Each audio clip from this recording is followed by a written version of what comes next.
Hello everyone, I am Shivangi Gupta and welcome to Mathematics by Shivi. In this video, I will discuss new education policy. देखिए, आप सभी बहुत अच्छे से वाकिफ़ हैं, गवर्नमेंट की नई एजुकेशन पॉलिसी आई है, ठीक है। लेकिन ये नई शिक्षा नीति 2020 आखिर है क्या, क्या क्या बदलाव इसके अंदर हुए हैं, क्या है ये 5+3+3+4 सिस्टम। हम हर किसी के मुंह से सुन रहे हैं शिक्षा नीति में कुछ बदलाव आए हैं, 5+3+3+4 फार्मूला लागू हुआ है, बट आखिर ये फार्मूला है क्या। सुनने में आया है कि बोर्ड के एग्ज़ाम्स ख़त्म हो गए हैं, बट स्टूडेंट्स बहुत ज़्यादा परेशान हैं कि अगर बोर्ड सिस्टम फिनिश हो गया है तो 10th और 12th के स्टूडेंट्स का क्या होने वाला है। ऐसी कौन सी नई नीति आने वाली है जिसके तहत उनके एग्ज़ाम्स कंडक्ट होंगे, कैसे वो आगे अपने करियर में बढ़ पाएंगे। या और बहुत सारे तमाम सवाल इस तरह के हैं कि सरकारी नौकरियां मिलना क्या आसान हो पाएगा या नहीं, क्या आप डायरेक्ट बीएड करने के बाद केवीज़ एनवीएस वगैरह में अप्लाई कर पाएंगे या नहीं, क्या बीटीसी डीएड डीएलएड ख़त्म हो जाएगा, क्या एमफिल ख़त्म हो जाएगा, क्या क्या बदलाव इस शिक्षा नीति के तहत आए हैं। ऐसे तमाम सवाल आप लोगों के मन में चल रहे हैं स्टूडेंट्स।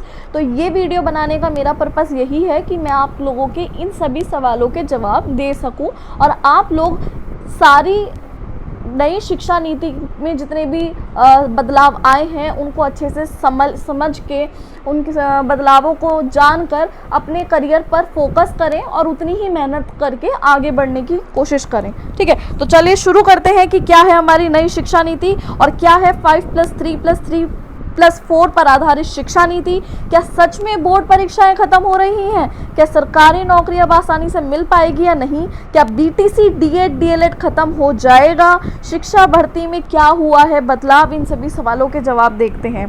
तो चलिए सबसे पहले मैं आपको बताती हूँ कि ये 5+3+3+4 नीति आखिर है क्या, ठीक है। तो बेटा अभी तक क्या होता था कि आप लोग सबसे पहले एडमिशन लेते हैं प्री नर्सरी में, ठीक है। प्री नर्सरी में बच्चा सिर्फ और सिर्फ स्कूल में इसीलिए जाता है कि ताकि वो वहाँ पर रुकना, बैठना, अपने दोस्तों से मिलना, थोड़ा सा खेल कूद वगैरह ये सब चीज़ें सीख पाए। क्या बच्चा स्कूल में थोड़ा टाइम रुक पा रहा है या नहीं, पेरेंट्स से दूर रह पा रहा है या नहीं, इसीलिए बच्चों को अभी तक प्री नर्सरी में डाला जाता था, ठीक है। लेकिन अब ऐसा नहीं होगा, प्री नर्सरी को चेंज करके एक फाउंडेशनल स्टेज में रख दिया गया है, ठीक है। अब क्या होगा, बच्चे को नर्सरी एलकेजी की तरह ही प्री नर्सरी में भी पढ़ाया जाएगा, ठीक है। और इसको 4 पार्ट में डिवाइड कर दिया गया है। 5+3+3+4 का मतलब यहाँ पर 4 स्टेजेस से है।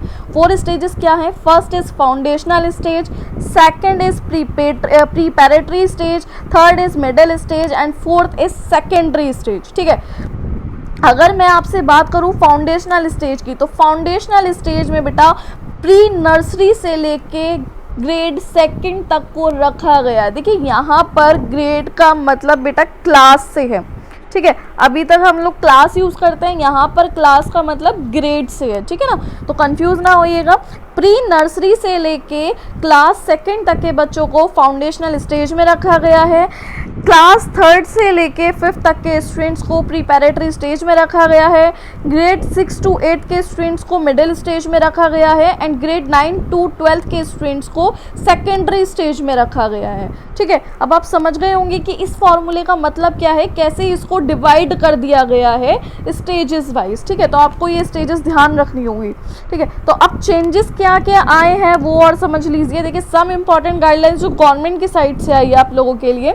First is new education policy के तहत अब 5th क्लास तक के स्टूडेंट्स को मातृभाषा, स्थानीय भाषा, राष्ट्रभाषा में ही पढ़ाया जाएगा। देखिए अभी तक क्या होता था, स्टूडेंट्स को बचपन से ही मतलब कि प्री नर्सरी नर्सरी क्लास से ही बच्चों के ऊपर इंग्लिश पढ़ने का प्रेशर डाल दिया जाता है, ठीक है। बच्चों को इंग्लिश में ही कन्वर्सेशन करना, इंग्लिश में ही पढ़ाना, इंग्लिश पे ही ज़्यादा से ज़्यादा फोकस किया जाता है, ठीक है। लेकिन अब ऐसा नहीं होगा।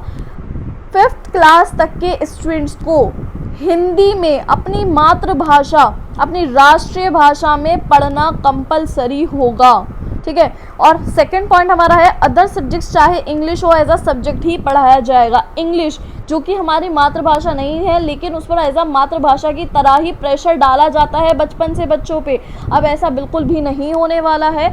आप इंग्लिश को अदर सब्जेक्ट्स की तरह ही पढ़ सकेंगे, लेकिन मातृभाषा या जो हमारी राष्ट्रीय भाषा, हमारी स्थानीय भाषा, हमारी जो हिंदी है, उसको हम एज अ सब्जेक्ट पढ़ना हमारे लिए कंपलसरी हो गया है टिल 5th क्लास। ठीक है।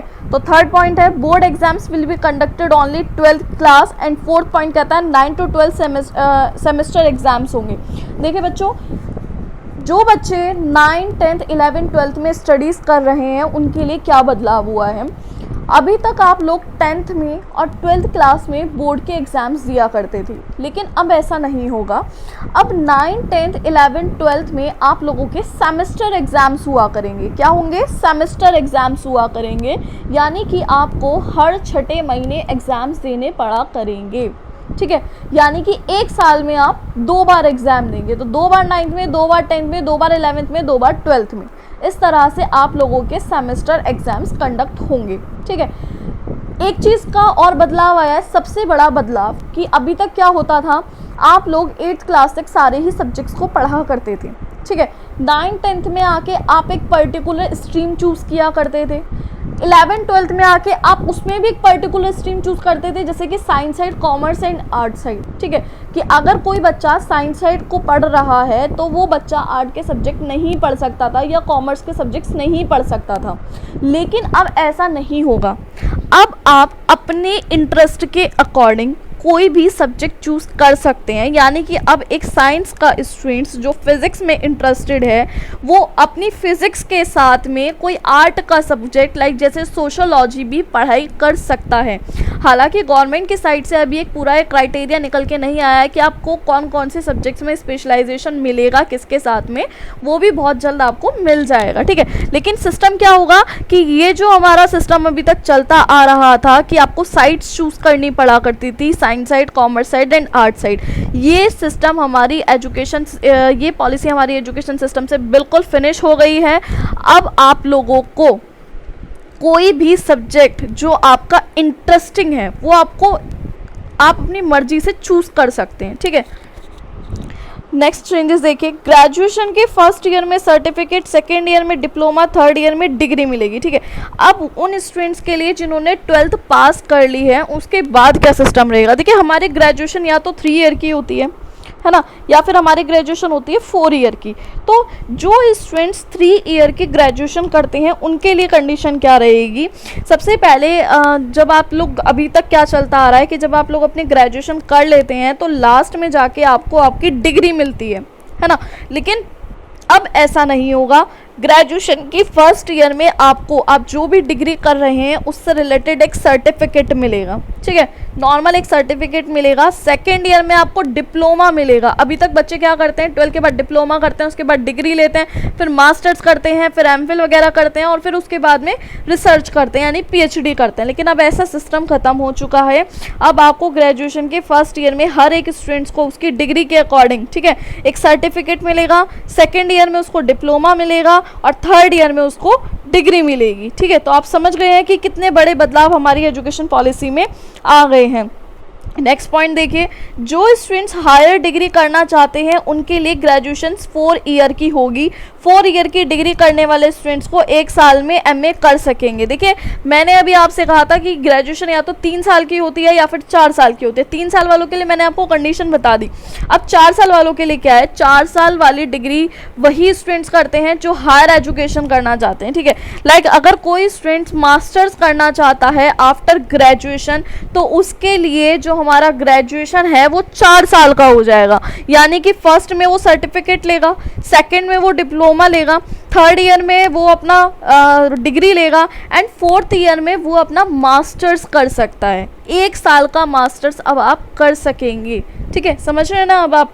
7 पॉइंट देखिए, early childhood care and education के अंतर्गत प्री प्राइमरी एजुकेशन आंगनबाड़ी और स्कूलों से हुआ करेगी। देखिए अब से क्या हुआ करेगा, जो प्री प्राइमरी एजुकेशन है वो हमारी आंगनबाड़ी में हुआ करेगी या फिर हमारे स्कूल्स में ही हुआ करेगी। ठीक है, तो उसके लिए और कहीं जाने की जरूरत नहीं हुआ करेगी। TET up to secondary level, देखिए अब जो टेट का एग्जाम है ये लागू हो चुका है टिल सेकेंडरी लेवल तक। तो ये थोड़ा सा समझने वाली बात है कि टेट अब आप लोगों के लिए कंपलसरी हो गया है करना। टेट अब सेकेंडरी लेवल तक अगर आप लोग टीचर बनना चाहते हैं तो आपको टेट का एग्ज़ाम देना ही देना पड़ेगा। ठीक है, टीचर्स को बीएलओ एमडीएम एक्सेट्रा ड्यूटीज से हटा दिया गया है। देखिए टीचर्स के ऊपर अभी बहुत सारी अदर रिस्पॉन्सिबिलिटीज़ भी होती हैं, जैसे कि चुनाव के समय पे ड्यूटी वगैरह देना, बीएलओ ड्यूटीज़ वगैरह, एमडीएम ड्यूटीज़ वगैरह, इस तरह की और भी बहुत सारी ड्यूटीज़ हैं। तो देखिए क्या होगा आपसे कि टीचर्स को बीएलओ और एमडीएम इस टाइप की जितनी भी एक्सेट्रा ड्यूटीज़ होती हैं, अदर ड्यूटीज़ होती हैं, इस तरह की कोई भी ड्यूटी टीचर्स को नहीं करनी पड़ा करेगी। मतलब अगर आप एक टीचर हैं तो आपको कोई गवर्नमेंट का अदर काम नहीं करना है, कोई अदर ड्यूटी नहीं करनी है, अब आपका फोकस पूरा का पूरा टीचिंग पर ही रहेगा। लेकिन इसका एक नुकसान भी है, इसका एक बहुत बड़ा नुकसान ये है कि इसका सीधा इफेक्ट आपकी सैलरी पे पड़ेगा, क्योंकि गवर्नमेंट से जो आपको अदर अलाउंसेस मिल जाते थे इन सब ड्यूटीज़ वगैरह के, अब वो आपको नहीं मिल पाएंगे। अब आपको सिर्फ आपकी टीचिंग के ही सैलरी मिला करेगी। ठीक है, तो नेक्स्ट है ट्रांसफ़र सिर्फ पदोन्नति पर ही होंगे। देखिए अभी तक ट्रांसफ़र करना बहुत ज़्यादा इजी हुआ करता था, आप अपनी कोई भी मजबूरी, कोई भी सरकमटेंसेस की कुछ भी दिखाकर अपना बहुत इजीली ट्रांसफ़र कर पाते थे, लेकिन अब ऐसा नहीं हो पाएगा। ट्रांसफ़र पॉलिसी को भी बहुत ज़्यादा टफ कर दिया गया है, पदोन्नति के बाद ही आपका ट्रांसफ़र हो पाएगा। ट्रांसफ़र वाला सिस्टम भी टीचर्स के लिए बहुत ज़्यादा मुश्किल वाला हो चुका है। तो मेरा मानना ये है कि इस समय पर अगर आप एज अ टीचर बनने की सोच रहे हैं तो आपके लिए रास्ता और भी ज़्यादा मुश्किल हो गया है। ठीक है, लेकिन अगर आप एक स्टूडेंट्स हैं तो आपके लिए स्ट्रगल करना थोड़ा सा आसान हो गया है। ठीक है, एमफिल की डिग्री को भी समाप्त कर दिया गया है। अभी तक आप लोग क्या करते थे, रिसर्च करने से पहले आप लोग एमफिल किया करते थे, तो स्टूडेंट्स अब आप लोगों को एमफिल करने की भी ज़रूरत नहीं पड़ेगी, आप मास्टर्स करने के बाद अपनी रिसर्च स्टार्ट कर पाएंगे। ठीक है, तो ये थे हमारी एजुकेशन पॉलिसी में कुछ बदलाव। अब देखिए टीचर बनने का प्रोसेस अब आप लोगों का क्या रहा करेगा। ठीक है, ये बहुत ज़्यादा इंपॉर्टेंट है। जो भी स्टूडेंट्स टीचर बनना चाहते हैं या जो भी मेरी इस वीडियो को देख रहे हैं और एज अ टीचर हैं या टीचर बनने की तैयारी कर रहे हैं, उनके लिए बहुत ज़्यादा ज़रूरी है। देखिए ध्यान से समझिएगा इस प्रोसेस को। How to become an teacher, देखिए आफ्टर इंटरमीडिएट ही आपका प्रोसेस स्टार्ट हो जाता है टीचर बनने का। आपके पास दो ऑप्शन होते हैं, एक होता है कि आप 4 ईयर का बीएड कर लें स्टार्टिंग में। ठीक है, आपने 4 ईयर का बीएड किया। 4 ईयर के बीएड से मतलब यहाँ पर क्या है, 4 ईयर के बीएड से मतलब ये है कि आपके 3 साल की ग्रेजुएशन प्लस बीएड, 3 साल की ग्रेजुएशन प्लस बीएड, इसको बोलेंगे 4 ईयर बीएड। आपने 4 ईयर बीएड किया, उसके बाद आप डायरेक्ट टेट का एग्ज़ाम और सीटेट का एग्ज़ाम देंगे। ठीक है, जो कि अब आपके लिए कंपलसरी हो गया है। उसके बाद आप देंगे सुपर टेट का एग्ज़ाम। सुपर टेट के बाद में अब आप देंगे इंटरव्यू। देखिए अभी तक आप लोगों का प्रोसेस क्या हुआ करता था, सुपर टेट तक हुआ करता था। ठीक है, इसके बाद आप लोगों को इजीली जॉब मिल जाती थी। उसके बाद आपको एक एग्ज़ाम देना पड़ता था केवीएस वगैरह का, नवोदय विद्यालय वगैरह का, और आप लोग इजीली जॉब अपना पा सकते थे। लेकिन अब हमारा रास्ता और भी ज़्यादा मुश्किल हो चुका है। अब हमारे लिए सुपर टेट के बाद इंटरव्यू या फिर जिसको जीडी भी बोलते हैं, ग्रुप डिस्कशन, वो देना कंपलसरी है। और उसके भी बाद एक और बहुत बड़ी मुश्किल है, 3 ईयर प्रमोशनल पीरियड, यानी कि इंटरव्यू जीडी क्वालिफाई करने के बाद अगर आप शिक्षक बन जाते हैं तो जो आपका स्टार्टिंग का 3 ईयर होगा, यानी कि जो आपका 3 ईयर प्रमोशनल पीरियड होगा, उसके बाद आपको एक एग्ज़ाम देना पड़ेगा। अगर आप उस एग्ज़ाम को क्वालिफाई कर पा रहे हैं तो ही आपकी परमानेंट ज्वाइनिंग होगी, अदरवाइज़ आप परमानेंट अपने घर बैठिए।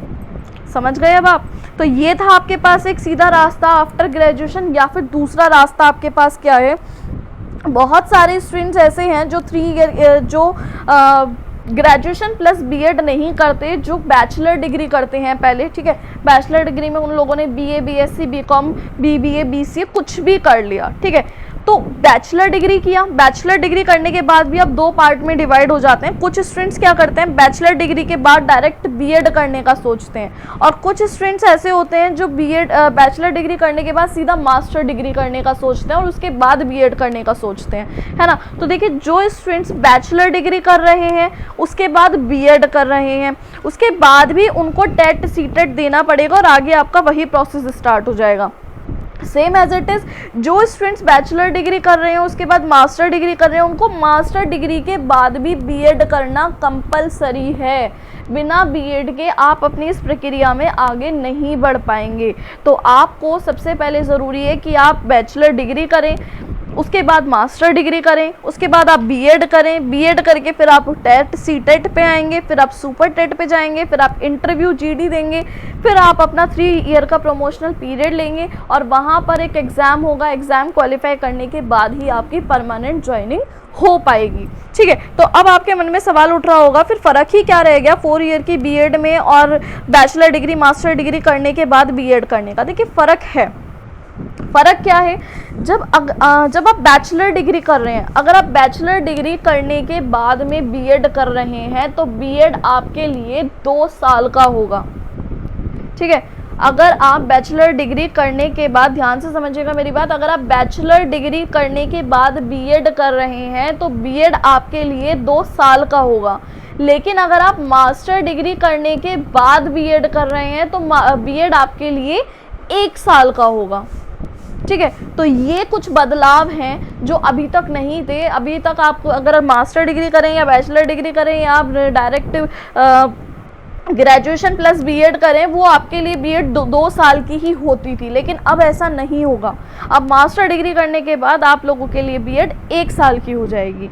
ठीक है, तो ये था पूरा एक process, how to become an teacher. ठीक है, तो आई होप कि आप लोग बहुत अच्छे से समझ गए होंगे कि क्या क्या मुश्किलें हमारे सामने आके खड़ी हो गई हैं और क्या क्या हमारे लिए अच्छे अच्छे बदलाव हुए हैं। तो अभी हम लोगों को इन्हीं सब चीज़ों को ध्यान में रखते हुए आगे बढ़ना है। इसी तरह से हमें अपनी टीचिंग की तैयारी करनी है और specially 9th 10th 11th 12th के स्टूडेंट्स, अब आप लोग भी अपनी कमर कस लीजिए। अब आप लोगों के लिए भी रास्ता थोड़ा सा मुश्किल हो गया है, क्योंकि अभी तक आप लोग पूरे साल मज़े में रहते थे कि अभी तो एक ही बार एग्ज़ाम देना होगा, लेकिन अब ऐसा नहीं होगा। साल में 2 बार एग्ज़ाम देना होगा। तो आप लोगों को स्टार्टिंग से ही मेहनत करके चलना होगा।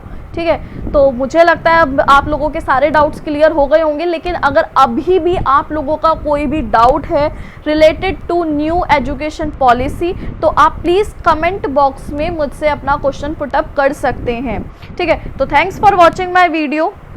अगर आप लोगों को मेरा वीडियो पसंद आया हो so please subscribe and share my channel with your community, and if you like my video please like it and comment it, and also don't press bell icon for more updates. Bye bye, I will meet you in my next video.